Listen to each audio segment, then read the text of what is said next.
are only 400 grandmas away from the first humans to plow the earth. If we think of each grandma as a generation, that takes us back roughly 10,000 years to our very first farming ancestors. 400 grandmas!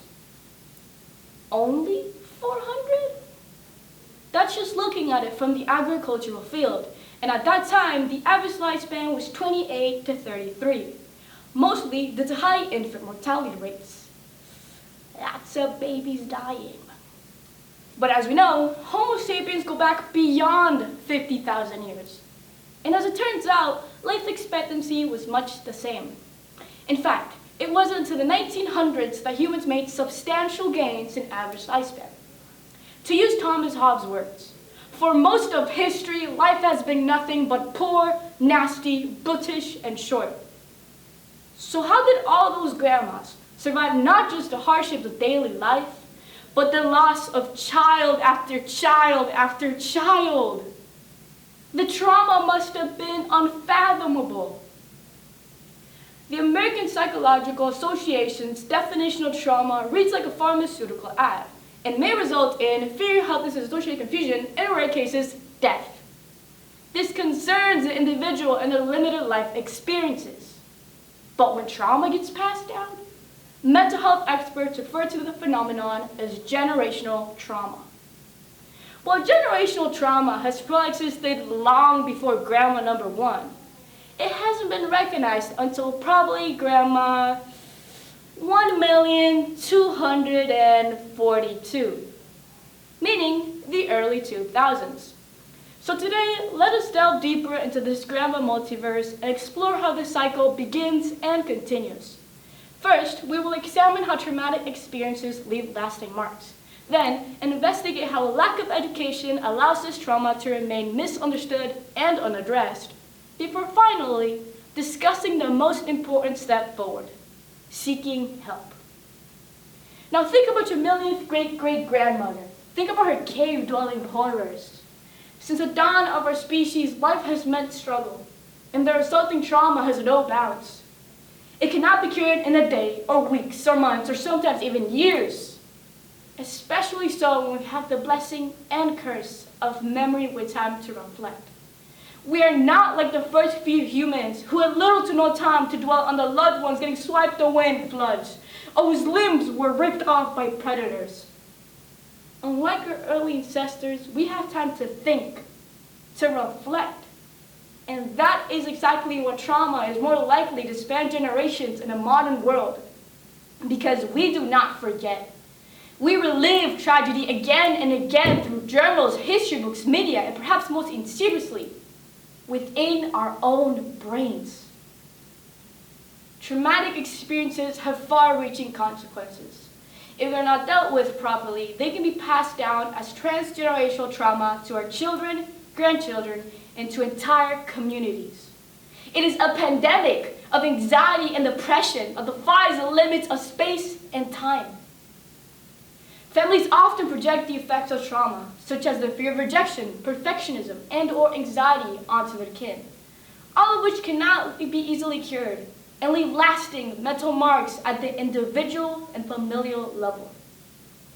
According to Anchor Therapy, a specialist counseling psychotherapy center, a common example of intergenerational trauma often develops in a household where yelling is common. Parents screaming and shouting from a place of anger due to their own unresolved childhood trauma. Although for the parent it may seem normal, for the child it is traumatic, and thus the cycle continues. Despite it being so unbelievably common, the sad truth is that most do not get help immediately, if ever. Based on the National Library of Medicine, the late response to trauma can include persistent fatigue, sleep disorders, nightmares, fear, anxiety, depression, and avoidance of emotions. You may have heard the phrase monkey see, monkey do. And although rather silly, it's a good way to describe how trauma propagates. As per Julia L. Hall, who authored a study about narcissistic cycles, if you have had narcissistic models, you're likely to repeat at least some narcissistic patterns. Though not always, it is likely that youth unknowingly pick up the narcissistic parents' traits and become narcissistic themselves, perpetrating on others the abuse they endured. Grandma see, grandma do. As if trauma itself were not devastating enough, a lack of recognition and understanding only amplifies the damage. A study conducted only amplifies the damage.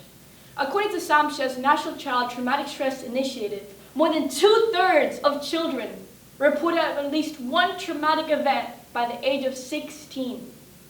And those are only reported accounts. Distress among our youth is worryingly common. It has become the baseline state of mind. Even minor inconveniences frequently provoke this hyperbolic phrase: I'm going to kill myself. For many individuals, the tipping point from unhappy to suicidal ideation is alarmingly small. Our state of mind is mostly due to our surroundings, and it must be kept in mind that transgenerational trauma doesn't apply just to families, but to society as a whole. Traumatic experiences impact the successive generation's mental health, even more so when society normalizes crisis. Trauma is both common and widespread, a dangerous combination for a myriad of mental health issues. In far too many families and cultures, seeking help is weak and dramatic. I realized this when my mother, on a random Tuesday at 9 p.m., decided to spill her family's entire history over dinner. My grandma's history. My grandmother functionally raised herself. Great-grandpa was an alcoholic, and her mother, on her best days, dismissive. Narcissism and alcohol addiction were her sole companions at home. No role model, no one to teach her moderation, humility, empathy, or right from wrong. When she had my mother, she abandoned her on a stranger's doorstep. My grandmother was scared, traumatized, and convinced she would pass down her woes onto my mother. So she resorted to the only thing she knew: abandonment. Grandma see, grandma do. Although my grandma meant well, abandoning her child only furthered the cycle.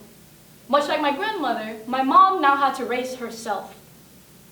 When I joined this conversation of grandma to grandma, my mom's unresolved childhood trauma and faulty coping mechanisms eventually infected me.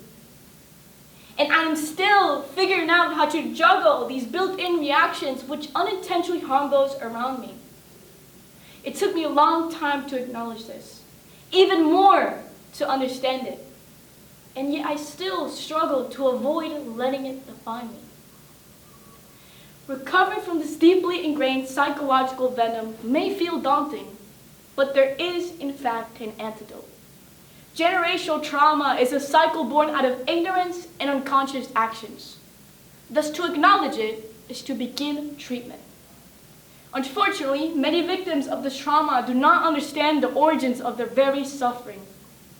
Binny Chotsky, assistant professor of pediatrics at George Washington University, emphasizes the significance of education related to intergenerational trauma, as it presents the opportunity to promote the health of two generations. We must break the cycle by acknowledging our ancestral legacy of anguish, whether parent or child. Trauma can come in many forms, and it is our duty as a society to be open about our errors so they are not repeated.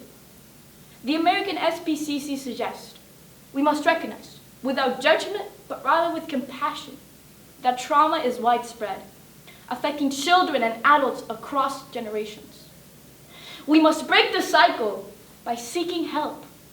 Learning how to cope is no easy feat, and to truly stop following our older generation's footsteps, we must foster change. Start a journal, establish boundaries, and promote self-care.